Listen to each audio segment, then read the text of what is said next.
Horas, Horas. Selamat siang dan selamat datang kepada Bapak, Ibu, dan para hadirin yang telah memasuki ruangan virtual Zoom kita kali ini.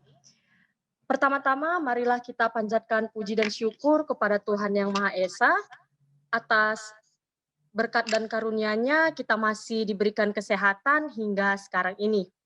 Yang saya hormati, Kak Caca selaku pemandu virtual tour kita pada siang hari ini. Dan yang saya hormati, para hadirin yang sudah memasuki virtual Zoom kita kali ini.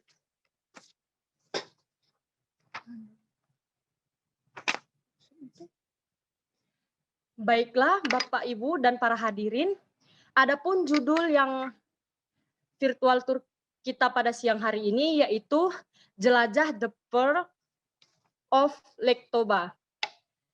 Adapun tujuan dari diangkatnya judul virtual tour kita pada siang hari ini yaitu Danau Toba merupakan salah satu destinasi pariwisata prioritas yang memiliki keindahan alam dan memiliki daya tarik tersendiri dari keindahan alam itu sendiri. Selain daripada itu, pariwisata budaya ataupun wisata budaya juga menjadi salah satu keunikan yang ada di destinasi Danau Toba itu sendiri. Namun sangat disayangkan, Bapak, Ibu, dan para hadirin sekarang ini, wisatawan sudah jarang ataupun sedikit wisatawan yang mengunjungi Danau Toba dikarenakan pandemi COVID-19 sekarang ini. Oleh karena itu, virtual tour Zoom kita kali ini dibuat untuk mempromosikan serta memberikan arahan ataupun menunjukkan bagaimana keindahan ataupun keunikan dari destinasi pariwisata yang ada di Danau Toba itu sendiri.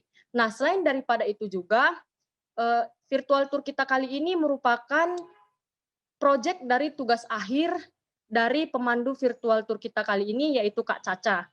Di mana Kak Caca ini merupakan salah satu mahasiswi Politeknik Pariwisata Medan,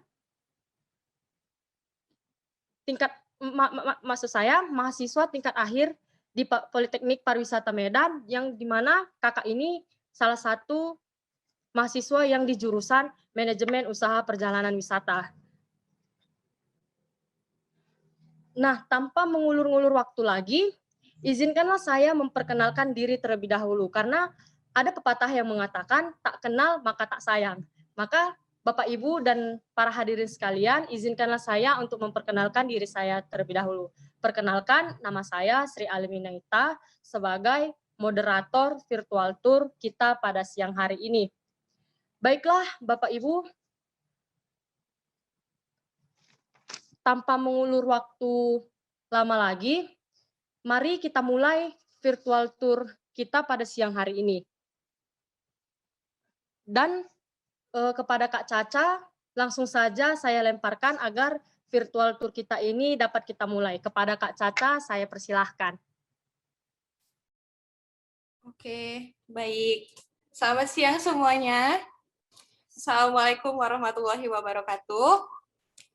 Horas, perkenalkan saya Salsabila Namira selaku pemandu wisata kita pada virtual tour kali ini. Jadi pada siang ini kita akan menjelajahi beberapa objek yang ada di Danau Toba. Baiklah, nggak usah berlama-lama, kita langsung menuju ke Bandara Silangit. Jadi di Bandara Silangit ini kita akan melakukan proses penjemputan para wisatawan. Saya akan menunggu para wisatawan di parking area, lalu saya akan menunjukkan pegging board yang berisikan nama-nama kalian. Nah, jadi guys, Bandara Silangit ini terletak di kota Siborong-Borong, di Tapanuli Utara, dan ketika kalian sampai, jika kalian melakukan penerbangan pada pagi hari di Bandara Silangit ini, ketika kalian sampai di Bandara Silangit ini, kalian akan merasakan udara yang sejuk. Nah, kenapa? Karena Karena Bandara Silangit ini terletak di ketinggian 1.213 sampai 1.800 meter di atas permukaan air laut.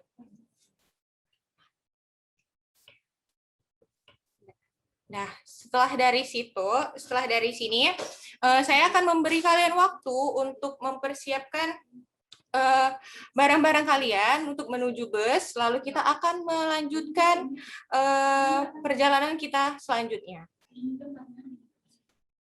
Baiklah, setelah dari Bandara Silangit, kita akan menuju ke Pesanggerahan Bung Karno. Jadi dari Bandara Silangit menuju Pesanggerahan Bung Karno, kita memakan waktu sekitar 1 jam 48 menit dengan menggunakan bus. Baiklah, kita akan ke Pesanggerahan Bung Karno. Jadi karena kita menggunakan teknologi virtual, jadi kita kayak nggak harus sampai berjam-jam, kita udah bisa masuk ke objek wisata selanjutnya. Nah, ini dia adalah Pesanggerahan Bung Karno yang terletak di Semenanjung Parapat. Parapat itu adalah salah satu kota yang terletak di Kabupaten Simalungun, guys. Jadi di Pesanggerahan Bung Karno ini dia terletak di tepian Danau Toba. Jadi kalian bisa melihat keindahan Danau Toba dari Pesanggerahan Bung Karno ini. Nah, jadi Pesanggerahan Bung Karno ini mempunyai sejarah bahwasanya dulu Bung Karno itu pernah diasingkan di sini selama 4 bulan. Dari bulan Januari sampai bulan April pada tahun 1949. Jadi begitu saya akan menunjukkan tampak depan dari rumah Pesanggerahan Bung Karno ini. Nah, ini dia tampak depannya. Oke. Nah, bisa kelihatan kan semuanya?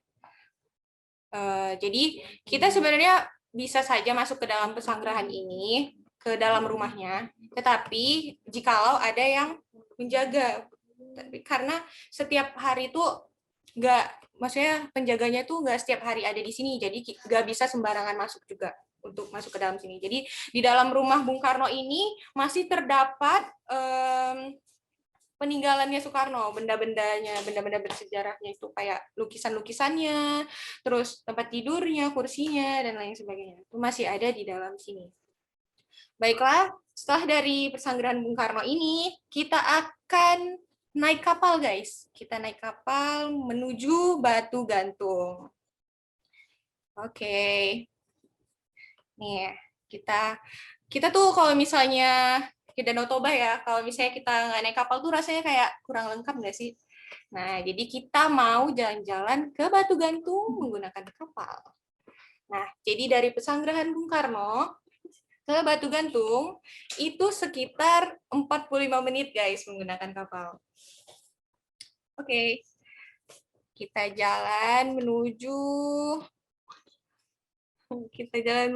Batu Gantung. Ini dia. Oke. Sudah sampainya di Batu Gantung. Jadi Batu Gantung ini, guys, mempunyai legenda. Kan orang Indonesia tuh masih percaya akan legenda gitu kan. Jadi di Batu Gantung sendiri ini mempunyai legenda. Tapi saya tuh mau cerita sedikit ya, sedikit aja. Soalnya kalau banyak-banyak entar kalian ngantuk dengerin saya. Terus yaudah saya lanjut ceritanya. Jadi dulu itu di Prapat ini ada seorang putri yang dia ingin dijodohkan dengan raja yang ada di Samosir. Nah, jadi karena si putri ini nggak mau dijodohkan sama si raja ini, jadi dia tuh lari gitu dari orang tuanya. Dia kabur, habis dia kabur, terus dia jatuh, maksudnya masuk ke dalam lubang kakinya. Lalu dia terhimpit. Nah, alasan kenapa dia nggak mau dijodohin sama ibu bapaknya itu karena dia udah punya pacar, guys. Dia udah punya kekasih. Jadi dia nggak mau dijodohin. Makanya dia kabur dari rumahnya. Terus dia terhimpit batu, lalu dia bukannya berusaha untuk keluar dari batu itu, tapi malah dia berdoa seperti ini, kayak parapat batu, parapat batu, parapat batu. Itu artinya kayak batunya terus merapat, merapat, merapat gitu. Jadi sehingga batu itu merapat ke tubuhnya dia, terus akhirnya dia meninggal dunia. Setelah dia meninggal, terjadilah gempa bumi di Parapat ini, lalu jatuhlah reruntuhan batu-batu itu. Sudah jatuh reruntuhan batu itu, akhirnya itulah yang dinamakan batu gantung. Jadi kalian boleh percaya atau tidak akan adanya batu gantung ini, guys. Oke, selanjutnya dari batu gantung kita akan menuju ke Huta Sialagan. Jadi Huta Sialagan itu terletak di Desa Ambarita. Nah, ini dia. Oke, ini. Huta Sialagan itu terletak di Desa Ambarita, Samosir. Jadi kita tuh dari Batu Gantung ke Huta Sialagan juga bisa naik kapal ya, guys. Dari Tomo ke Ambarita. Nah, oke. Terus kita masuk ke Samosir. Nah, ini dia, saya akan nunjukin pintu masuk dari Huta Sialagan ini.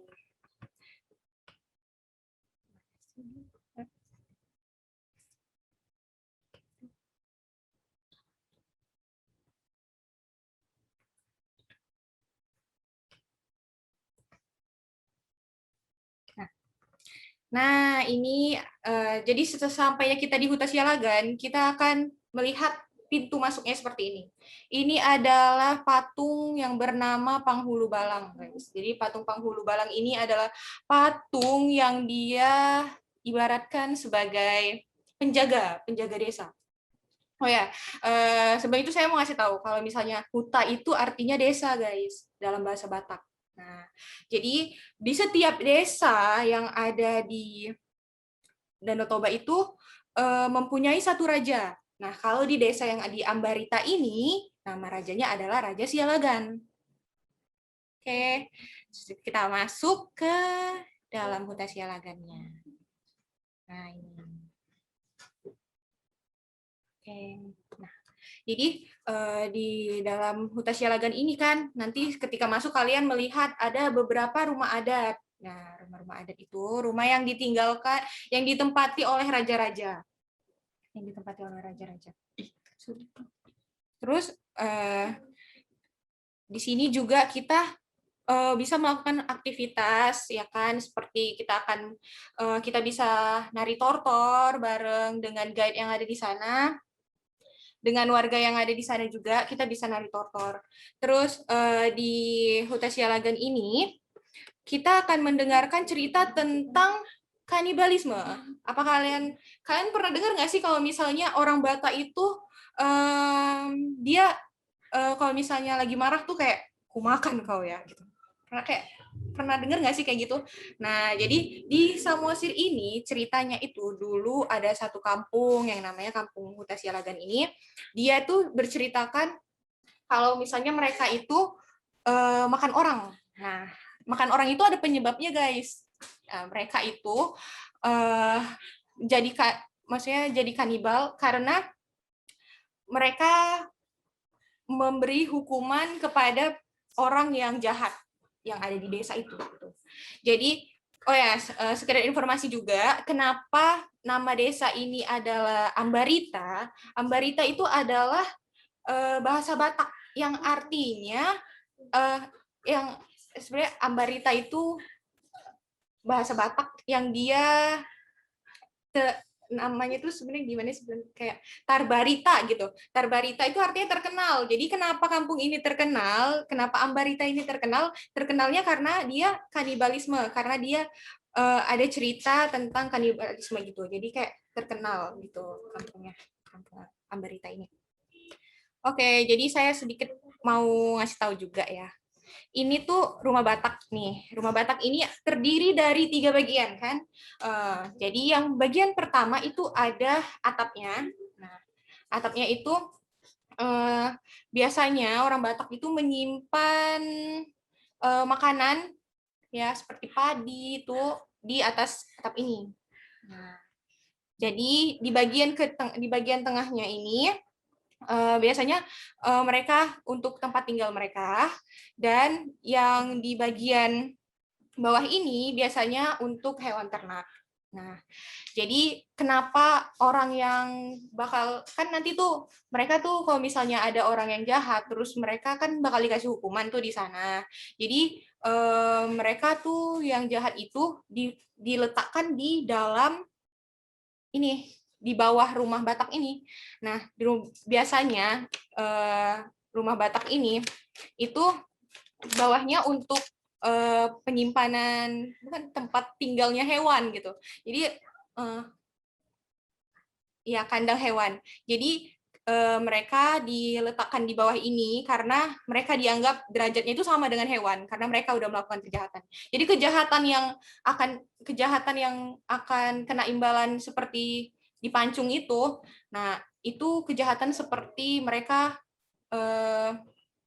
memperkosa orang, membunuh orang, terus menjadi mata-mata. Nah, itu orang yang seperti itu akan dieksekusi, akan dipancung. Nah, jadi proses eksekusinya itu kan agak lama ya tuh guys. Nah, disinilah dia di batu persidangan inilah proses kayak diskusinya mereka tuh kapan nih orang kita pancung gitu. Jadi disinilah prosesnya. Jadi saya akan nunjukin tuh foto ini. Nah, nih gambarnya. Semoga jelas ya guys. Nah, jadi di kursi ini, di gambar yang ada patung ini, itu adalah gambar hakimnya. Tempat kursi hakim gitu. Kalau misalnya yang dipanjang ini tempat tokoh masyarakatnya yang akan mengikuti rapat di sini. Lalu yang 5 kursi kecil ini adalah kursi tempat panglima. Lalu ini adalah kursi rajanya, dan ini adalah kursi untuk dukunnya. Jadi yang kursi kecil dekat dengan batu ini itu adalah kursi tempat si pelakunya itu. Nah, setelah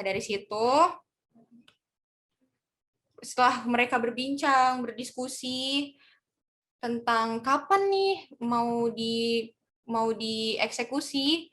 Nah, setelah dari situ akan melakukan proses eksekusinya. Itu di tempat lain, tapi masih di wilayah Huta ini juga. Sebentar, kita akan menuju tempat eksekusi.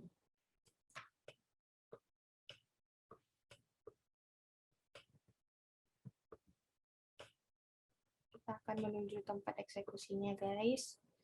Nah, ini dia adalah tempat eksekusinya. Jadi nanti para wisatawan tuh, nah, kalau kalian berkunjung langsung ke Huta Sialagan, nanti kalian akan didudukkan di sini. Nah, duduk di sini, lalu kalian akan mendengarkan guide-nya berdiskusi. Menjelaskan tentang eksekusinya. Nah, jadi disinilah tempat eksekusinya. Nah, tuh. Jadi eksekusinya ini kita tuh harus menentukan tanggal baik kapan dieksekusinya si pelaku itu. Lalu nanti ini ada tongkat. Tongkat ini nantinya kayak akan apain ke tanah. Iya, diapain ke tanah gitu untuk mensetujui kalau bahwasanya si pelaku itu sudah bersalah gitu. Nah, jadi sebelum dia dieksekusi, sebelum dia dipancung, nah dia dilemahkan dulu. Dia dibuka bajunya semuanya, lalu diirislah badan-badannya. Tujuan untuk dibuka bajunya itu karena apa, guys? Karena supaya dilihat dia ada pakai jimat enggak di dalam itu. Nah, jadi disayat-sayat dulu badannya sampai dia lemas, lalu dikasih perasan jeruk nipis, dan pokoknya yang asam-asam gitu dikasih ke badannya, dituangin ke badannya, lalu dia dieksekusi di penggal kepalanya. Gitu guys. Serem nggak sih? Menurut kalian serem nggak sih? Serem banget. Oke.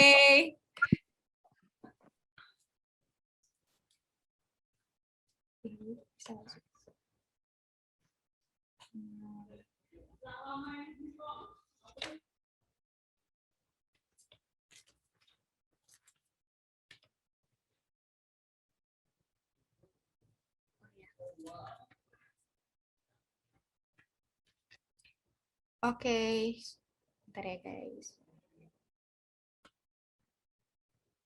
Nah, sebelum aku tuh sedikit mau ngasih tahu video tortornya sih, tortornya di Sialagan ini, soalnya kayak asik gitu, itu kayak tortor kreasi gitu. Boleh ya kita kasih sebentar video tortornya.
Oke. Mungkin itu aja ya videonya. Oke, selanjutnya kita ke objek wisata selanjutnya, itu kita ke makam tua Raja Sidaputar. Nah, makam tua Raja Sidaputar ini berlokasi di Tomok.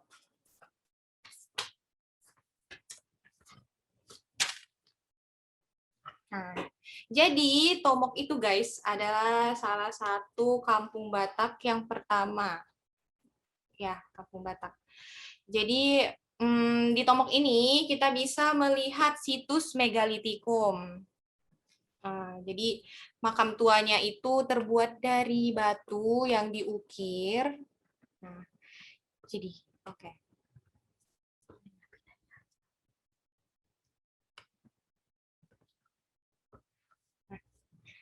Nah, ini dia adalah makam tua Raja Sidaputar yang ada di Tomok.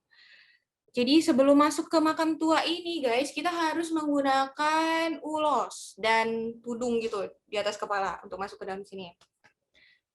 Setelah dari situ kita masuk ke sini, tuh kita akan melihat makam-makam Raja Tomok, Raja Sidaputar namanya. Jadi tadi kita dari Sialagan itu Raja Sialagan, dan di Tomok ini adalah Raja Sidaputar.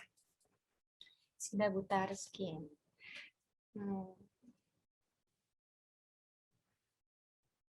Jadi di makam ini tuh kenapa dia dipahat-pahat gini ya?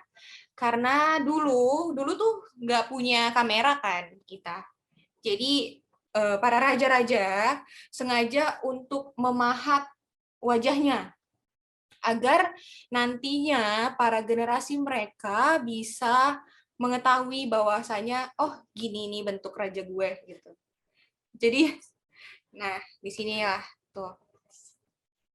Nah, oh ya perlu kalian tahu juga Tomok itu bahasa Batak yang dia asalan katanya tuh dari mok-mok. Nah, mok-mok itu artinya gendut.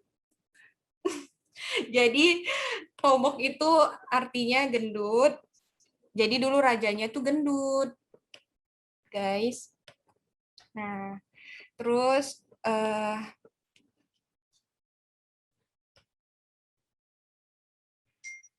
setelah dari sini tuh kita kan ngelihat makamnya, terus kita bisa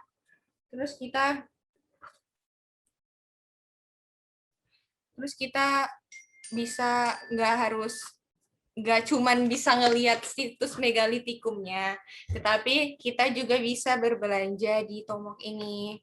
Di Tomok ini kita bisa membeli souvenir shop seperti kerajinan tangan yang ada dibuat oleh masyarakat lokal. Terus kita juga bisa membeli ulos di sini.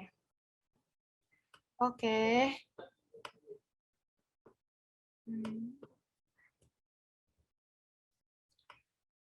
Jadi setelah dari sini kita akan ke objek wisata yang terakhir, ke Menara Pandang Tele.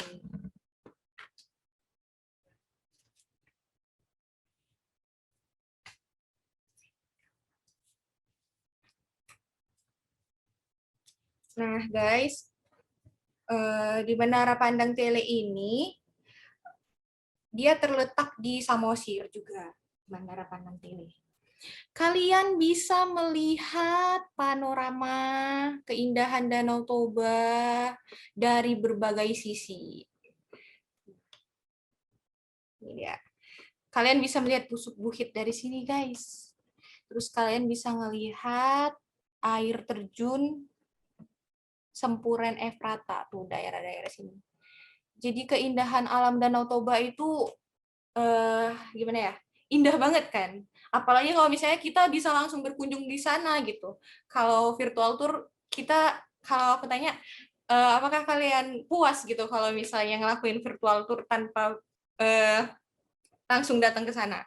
Pasti ngerasa nggak puas kan? Tapi setidaknya virtual tour ini bisa kalian jadikan referensi mungkin jika nanti masa pandemi sudah berakhir, kalian bisa datang ke objek wisata Danau Toba.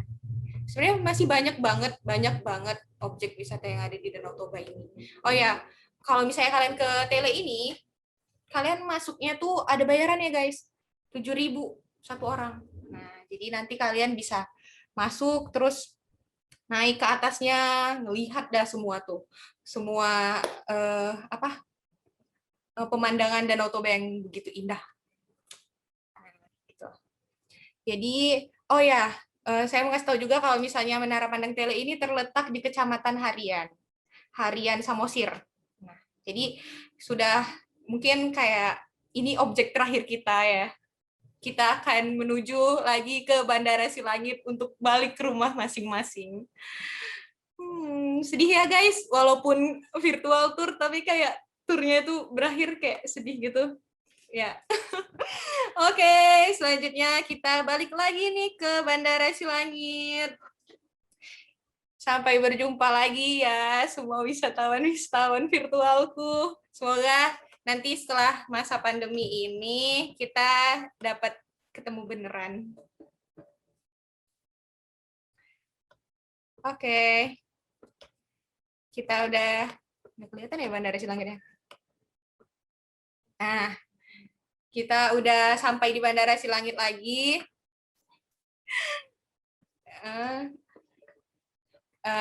Sudah ada. Terima kasih atas partisipasi kalian semua. Kalian baik banget sudah masuk ke dalam Zoom saya untuk membantu tugas akhir saya. Semoga yang saya jelasin itu jelas.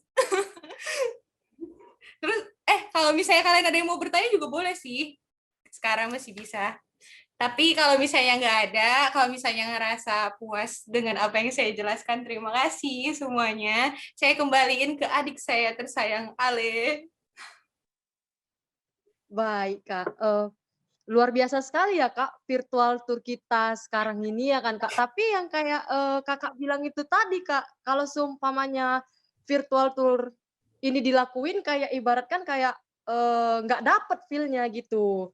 Lebih bagus kita turnya langsung gitu ya kan, Kak, rame-rame bersama dengan kakak-kakak dan abang-abang sekalian yang ada di room Zoom ini gitu, biar dapet feel-nya. Daripada kalau seumpamanya virtual tour kayak gini, kita hanya membayangkan aja, jadi kayak nggak Mana sih gitu kan? kesampaian gitu, Kayak nggak kesampaian karena kita kalau gitu sih. misalnya langsung tuh Iya. nggak bisa ngerasain feel-nya langsung Danau Toba itu sangat indah. Jadi kalian pokoknya yang belum pernah ke Danau Toba setelah masa pandemi ini harus banget datang ke Danau Toba. Oke?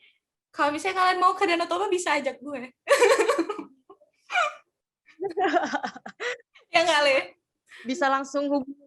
Ya benar, bisa langsung hubungin kakak gitu ya kan kak, biar langsung paket turnya langsung dihitung ya kan kak. Benar-benar. Oke. Mungkin itu aja ya. Baiklah. Gimana? Itu aja kali ya. Ya kak. Baik, kepada Bapak Ibu dan para hadirin, adakah pertanyaan yang ingin ditanyakan kepada pemandu virtual tour kita pada siang hari ini, atau sudah cukup jelas pemaparan yang disampaikan oleh Kak Caca ini tadi?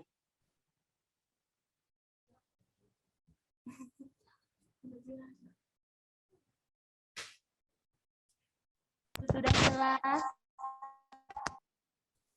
Oke. Nah baik, mungkin udah jelas nih, mungkin ya kan Kak Caca? Iya. Nggak ada lagi pertanyaan yang mau ditanyakan sama teman-teman yang ada di ruang Zoom kita kali ini ya kan Kak? Yaudah kita tutup aja nih ya kan Kak? Oke, kita tutup Zoom Baiklah, kita. terima kasih untuk para partisipasi yang sudah membantu dan yang sudah memasuki ruangan virtual Zoom kita pada siang hari ini. Semoga virtual tour yang sudah kita lakuin sekarang ini berkesan bagi para hadirin, sehingga nanti bakalan ada nih nanti setelah pandemi, ayolah sama teman-teman bareng-bareng jalan-jalan ke Danau Toba gitu. Ya kan Kak Ca? Bareng-bareng Baiklah. kita jalan. Ya. Baiklah. Oh ya, semoga juga ini menjadi apa ya? Inspirasi kita untuk buat virtual tour selanjutnya. Ya, benar. Baiklah, sekian virtual tour kita pada siang hari ini. Kurang dan lebihnya kami mohon maaf, kami ucapkan selamat siang dan horas untuk kita semua. Horas, terima kasih semuanya. Tunggu dulu Kak, sebelum keluar nih, sebelum semuanya keluar nih, ada baiknya kita dokumentasi dulu nggak sih, foto-foto dokumentasi. Walaupun kita virtual tuh ya, tapi kita harus ada dokumentasinya. Dokumentasi, ya bener Kak. Ayo dong, buat teman-teman dibuka dong apanya on cam, biar ada dokumentasinya buat kakak tercinta nih. Biar kita ada bukti kan. Iya bener. Oke. Bisa gaya sih guys. Apa ya di sini? Dari screen laptop itu bisa kan Kak? Iya bisa. Oke, sebentar ya. Namaku Fatih tapi kameranya muka cowok ya. Ganti lah namanya. Gimana ganti nama? Pandai aku. Ini nama aku di sini apa? Nama Fatih Almira Huta Barat. Banyak ya. Oh, serumah ya pula.